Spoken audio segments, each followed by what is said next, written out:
Here we have our Watts water feeder unit. You can see Mark has just hooked up the water feed up into our water supply. Here at our factory we have 40 pounds of water pressure. So what that means for this particular unit is in order for it to fill, our steam pressure is going to have to be less than 40 pounds.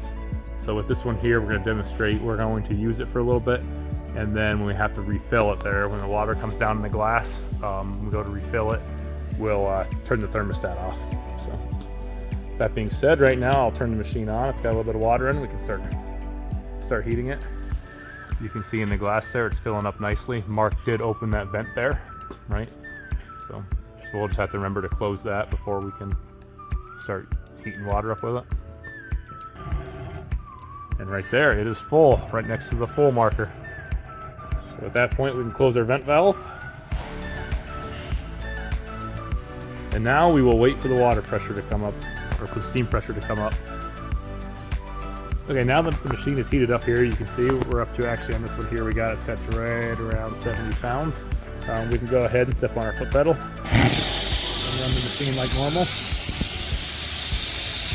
You can see here the pressure will start dropping. Yep. Now you can run this thing for a while before the water level starts really going down.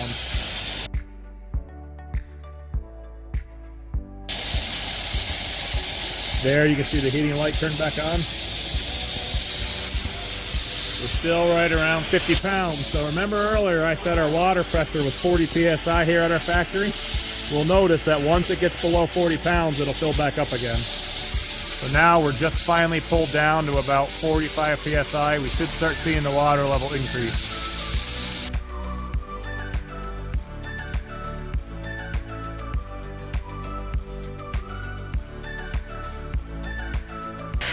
So remember, the water feeder can only feed water back into the boiler after the incoming water pressure is high enough to overcome the steam pressure.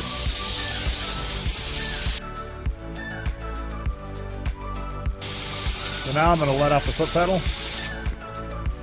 and we should be able to watch and see that the water feeder refeeds it, fills it back up.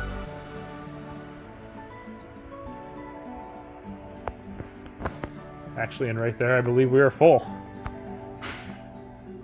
Yep, so that whole time we were able to run, the water feeder was able to maintain the fill level. So let's just keep running this thing and see how far we can get the thing to go down.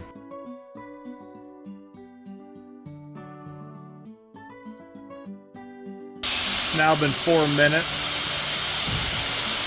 Still maintaining right about 25. You can see the heating light is on, right?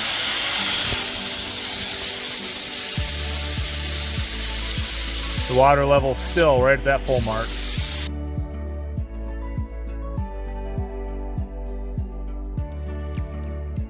Come look at the sight glass and we are still full.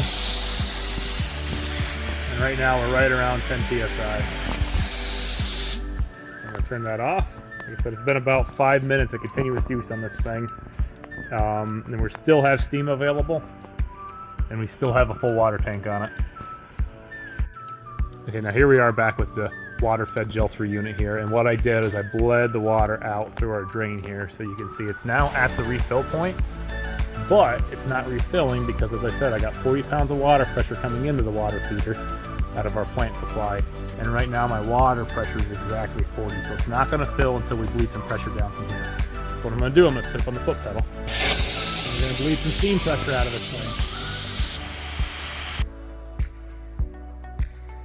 Right now we're down, we're close to 35.